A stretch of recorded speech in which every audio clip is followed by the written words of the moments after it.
If you haven't seen my previous video, this is a new video based on a bit of script that I've wrote for the Fender Motion 16. Now, if you're not familiar with the Fender Motion 16, it was announced at NAMM back in January. They're doing a Motion 16, which is a 16 pad version, and they're doing a Motion 32, which is a 30 pad version. Now, these are aimed to be used and fully integrated with their studio software. I'm an Ableton user, and they've advertised it as, can be used with other DAWs. So that's why I've bought it. So I took it back home, I plugged it in. There is something in the settings which says DAW mode. So I chose Ableton because my Ableton's listed. So is Logic, so is Fruity Loops, and so is Cubase. So I chose Ableton. I messed around with the MIDI settings a little bit because it uses Mackie control for the transport, as I found out afterwards after a lot of messing about. And all that works on it are the pads, the scale mode, the chord mode, and the transport buttons here. Everything else wasn't working. And the encoders you could map, but they weren't Blue Hand, so they weren't device specific. So it was kind of messy doing it that way as well, which is a shame. So I've gone away, I've used ChatGPT, I spent a bit of time over the weekend, and I've got a script that, although it's not completely finished, I'd say it offers about 80% more functionality over Ableton than it did before. So I've managed to get, so far, I've got the transport working, which was already there. So now I've got undo, I've got loop, I've got retro, which is I'm using for MIDI capture.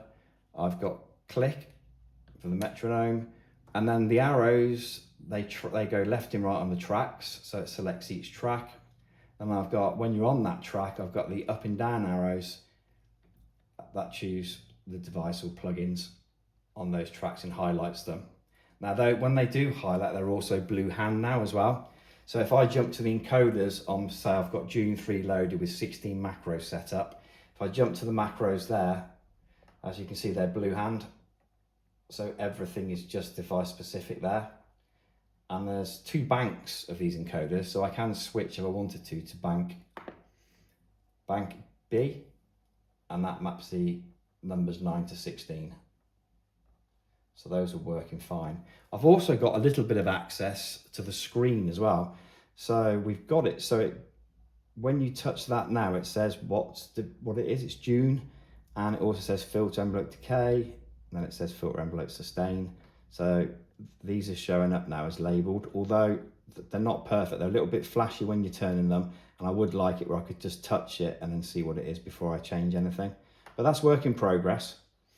So I don't know. Yeah, if you want to give it a go. I've got mute working as well. I don't know if I said that, and I've got solo working as well. So yeah, the only thing I'm really missing is repeat. I'd like to get that working. Clips would be good for launching clips. And scenes as well would be nice if I could get that working. And then pretty much it's pretty close then. What I can't get is shift in some of the pad features, and some of these control focus here, like mix, would be nice if I could turn those into volume knobs quickly. I don't know, that's still work in progress, but so far I've not done too bad with the script, and I think it's a lot more usable than it was before. So it's not affiliated with Ableton or Fender, it's not authorized by them, it's completely unauthorized. I've made it using AI, it works. There's a README file in there which shows you all the MIDI settings, where to put the user scripts and how to set it up. And it also tells you what functionality you're getting on this script. So what I've done, I've put a link in the description, which is to GitHub. So if you go on there, you can get access to the software, it's free. Download it, put it into Ableton, and if you've got a Fender Motion 16, then give it a try and give me some feedback on it. And if anybody out there really does know what they're doing with scripts and wants to take the project on or add to it, and that's fine, that's what it's there for. So yeah, crack on. And yeah, I think it's gonna be a really good little controller, to be fair. The other thing I was going to note as well, I haven't done anything for the Motion 32, so if you've got one of those, you're on your own at the moment. But it would be really, really good if Fender did recognise that people do use other DAWs as well, and they just want to push their controller. It wouldn't take them much because they've got access to all the coding for it. So it would be a lot easier for them just to write an Ableton script, upload it to Ableton themselves, and it just pops in the drop-down box and away you go. But for now, we know it's new, it's only just been released. 6 months down the road, maybe they will, but I don't know. I'm not sure. I don't know what Fender are like as a company. They might just want to keep it closed up so they sell more of their DAW software.